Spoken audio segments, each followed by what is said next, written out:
if you haven't seen it and you're interested at all in Vietnam, you really need to see if you can get a copy of that for your library. That's the state of Wyoming went out and reached out to all of the veterans that they could find of Vietnam. And I'm sorry, I'll let you lead off.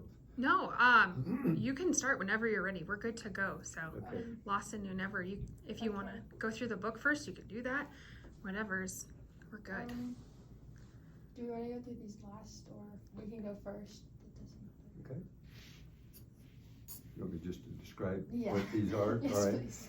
These are carved ivory, and it's one of the great things about having had that experience in Vietnam for 15 months. I wished it didn't have to be under such wartime conditions, but it's a beautiful country, and on, and some of the cultural things that you would run into, and one of them was their carving of this kind of stuff. A lot of it would come out of China, but they would sell it to the GIs. And so I bought this carved ivory chess set, and I've got all the rest of the pieces and on and on. And what's interesting about them is that they will come apart, okay? And so if you look closely at that, that has carved balls inside balls inside balls. Oh my gosh. And I'm fairly handy with my woodworking skills. But, you know, and that's the kind of stuff you don't buy at Walmart. It's all handmade. And I remember the Papa-san, he had a little shop, and whenever I'd go into town, I'd say, Papa-san, the chess set, how much? And we would barter back and forth and have a great repartee trying to get the price down. He wanted to hold the price up, and oh, too much. And, oh, no. And they enjoyed doing that, and I did as well. And finally, we reached a point where I was willing to pay what he wanted. I don't even remember how much it was now. But anyway, those are things that I remember.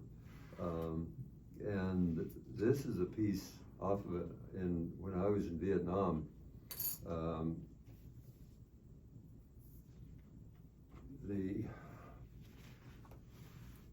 this is a picture of me in my advanced state now in my home.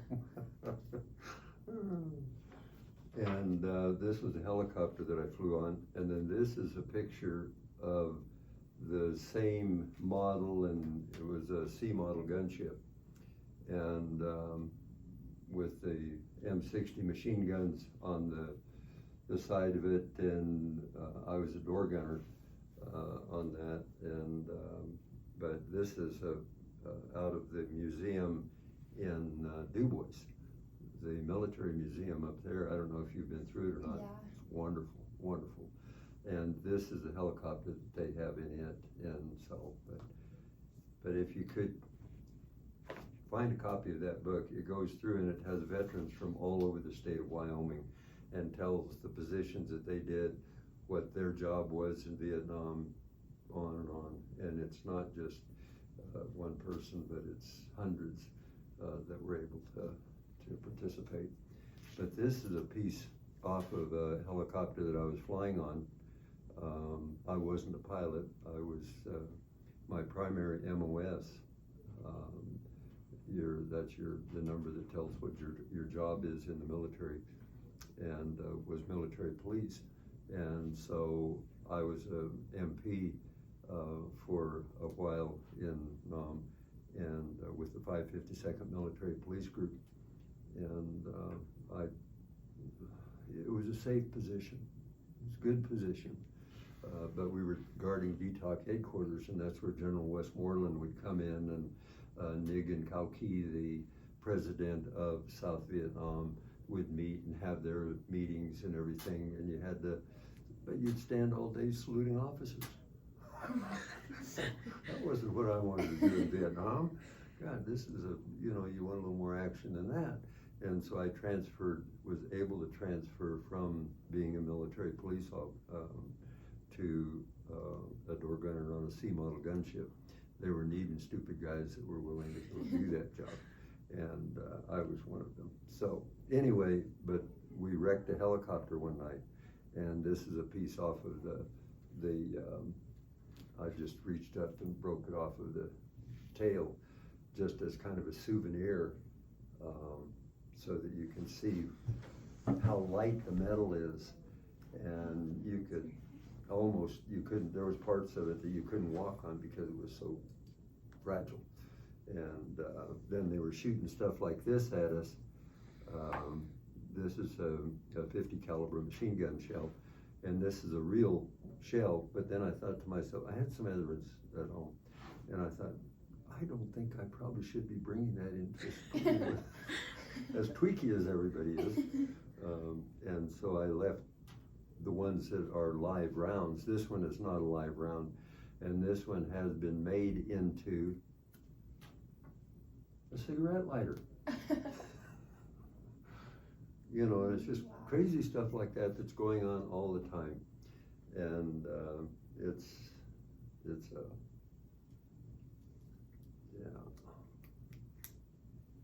but and the weight's about right. And that's a little bigger than what your dad used or your grandpa used to go up and shoot deer. And then this is a piece of the Viet Cong would shoot rockets. They talk about being under rocket attack, and you read about that. And well, this is one of the tail end off of a rocket that hit a Connex. I don't know if you're familiar with what a Connex is, but it's one of the steel metal buildings that you see all over town that are just a square box, and they go on the back of a truck and blah, blah, blah. But, and they're basically waterproof, and you use them to store stuff in. And this hit one of our Connexes right next to where our living quarters. And I went out the next day, and there was a hole that was probably bigger than this table here, and it just blew that Connex away. And this was laying on the ground, and I picked it up as a souvenir again. And so I boxed it all up and was going to send it home. Well, I took it down to the PX and the post exchange to mail it home. And they said, you can't mail that home. I said, why not? This is government property. I said, okay, looks like a joke to me.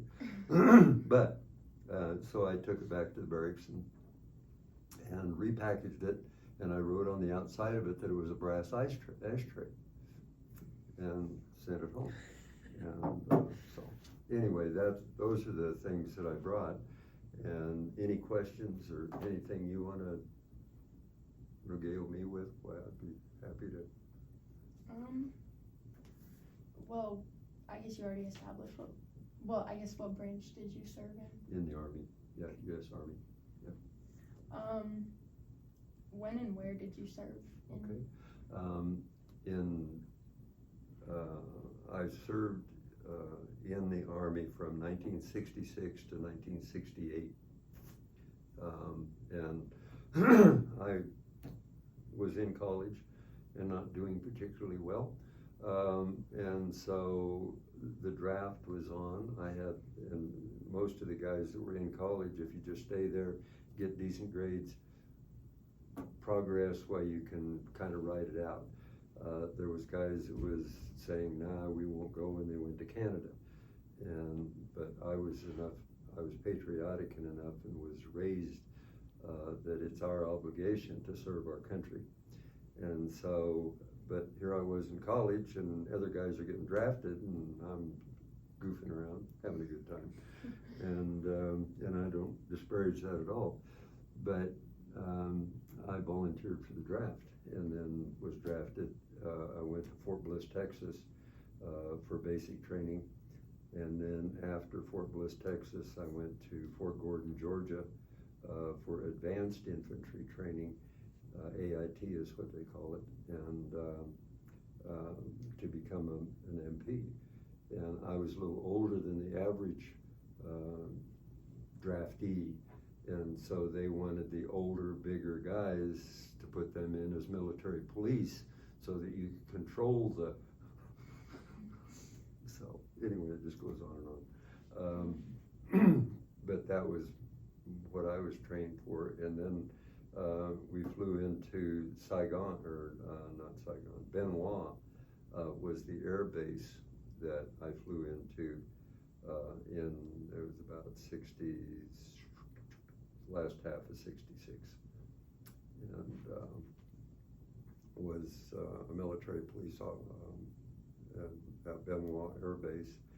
And Benoit it's a large community, not as big as Saigon. It's about 15 miles away from Saigon, and but the B-52s that were bombing North Vietnam were flying out of Saigon, and so the police group unit that I was with were guarding these pilots that were flying the B-52 Hustlers, and it was called the Honor Smith Compound. And so, anyway.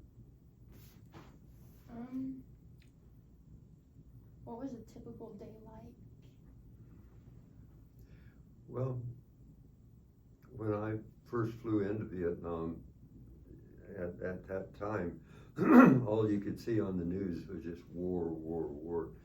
And the media would see a firefight in one little place and they'd blow it up. They'd see another one here and blow it up. They'd see another one here and blow it up. That wasn't the life of most of the GIs. I described it as months of boredom broken by seconds of sheer terror. And there were infantry guys out in the field that didn't have that same experience. They truly were in the heat of battle, but I didn't have that experience, and maybe that's why I don't have some of the PTSD and whatnot that they have come down with. So, but a typical day would, just be get up in the morning and look at the duty roster and see what the dress of the day was. Olive drab. You don't have to worry about what clothes you're going to wear because everything is green. So it's, and it's a secure. People are always there to tell you what to do. Okay, you're on KP duty. Okay, you're on guard duty. Okay, you da da da da. Now we're filling sandbags to repair this revetment or this guard post. And while you're doing that, you would be interacting with the general population of the Vietnamese that the Army would hire to do menial jobs within, cleaning and cooking and, that kind of stuff. So, I don't know. There was parts of it that you really enjoy, but when you're standing guard duty all night, it's not fun. People ask me if I smoke, and I said, no, I've never smoked, except when I was in Vietnam. And you would use let me see your pencil. You would take a cigarette and you'd light it on fire and put it in your fingers, okay? And then by adjusting how close the fire end is on the cigarette, you could then go to sleep. And then when it would burn down, it'd wake you up. You shove it out a little bit farther. But it was a court-martial offense to get caught sleeping on guard duty. So you don't want to do that and get caught. So anyway, but just a lot of little things like that would make up your day. In the military police, we would guard the base entrances, and they would have trucks coming in and trucks going out, and the ones going off of the base and out into the population. The Vietnamese at the end of the day would steal anything that wasn't nailed down. I mean, anything. But because they didn't have anything in their home. And if the one fellow would work in the carpentry shop making things that the base needs, you know, little wooden things or whatever, they'd steal nails. They'd take a pop can, fill it full of nails, and then hide the pop can on the truck. And then when they would get off outside of the perimeter, then they would retrieve their pop can, and that had nails in it, bent in it, but they were so poor. You don't realize the level of poverty that you have a culture like that.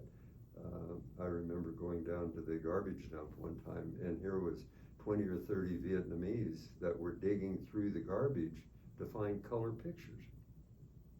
Okay, color pictures like you throw away in the magazines that we have. Okay, they would take them home and use them in their home for decoration. Okay, and then put on the walls for pictures. They didn't have a Walmart that they could go to, or a Kmart, or an Ace Hardware, or anything like that. There's nothing. And so it gives you an appreciation of what we have. So, I don't know. What memories stand out, good or bad? Well, the thing that I appreciate the most when I came back was having running water. Put your hands under water and have hot water.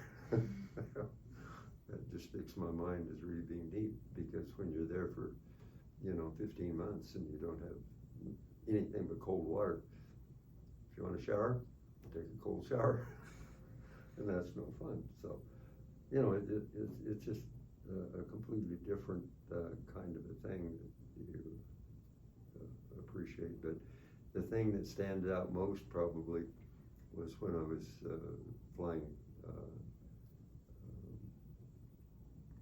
in the helicopters that you had.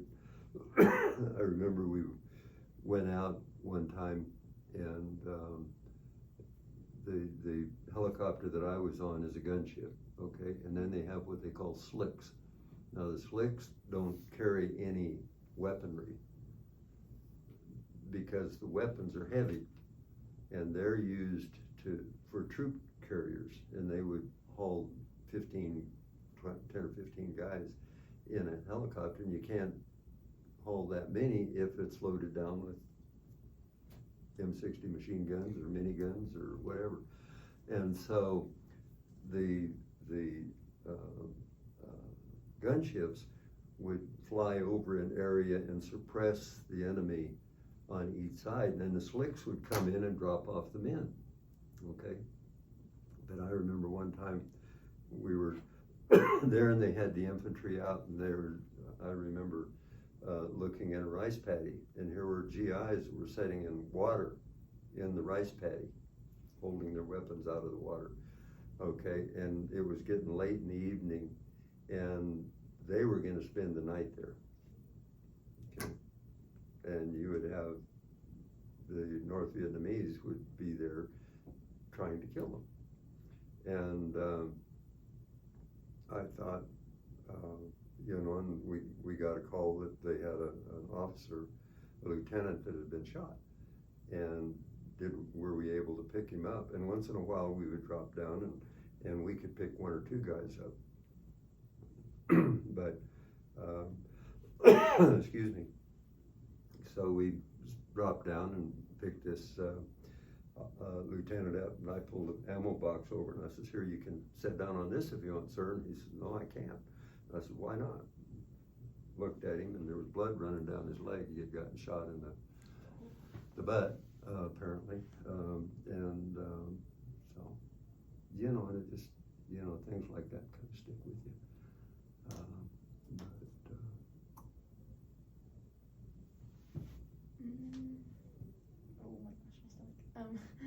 how did your service affect your life afterwards?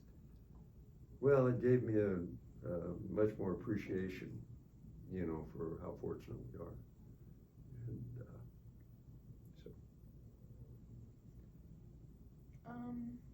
How were you treated when you came home from? Here in Wyoming, we didn't have the problems that they did on the coast. There was a lot of GIs that came in, you know, and were in San Francisco or a place like that were really treated poorly.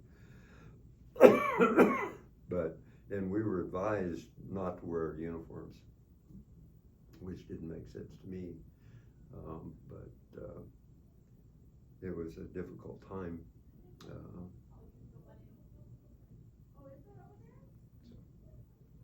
But like I say, Wyoming, I was welcome back, and everybody was glad to see me, and I was glad to be home. What do you want students to understand about the war? Well, yeah. The war was, it's been portrayed as the first war that the United States lost. And we didn't lose the war. What we lost was at the bargaining table, and it just reached a point in time. And I don't know how deep you guys in your classwork go into the historical record of Vietnam and, all of the trying to deal with and the country, and, the case can be made that we probably shouldn't have been there. But when we were going through basic training, they were saying, well, if we don't go to war in Vietnam to defend South Vietnam, why then the domino effect. South Vietnam will fall, North Vietnam will take that, as Chinese Communist and Laos and Cambodia and all the other, countries will be taken over and on and on and on. No, you don't want that, do you? No? Well, we got to go to war then. Okay. So, but you get involved in something that for us, it was several thousands of miles away. Okay, it was a philosophical idea. For the North and South Vietnamese, it was life. That was their life, it was their country. But the average South Vietnamese, they didn't, I never met any of them. They were very peaceful, happy, neat people to be around. But once again, the people in the power position, said, well, so I don't know.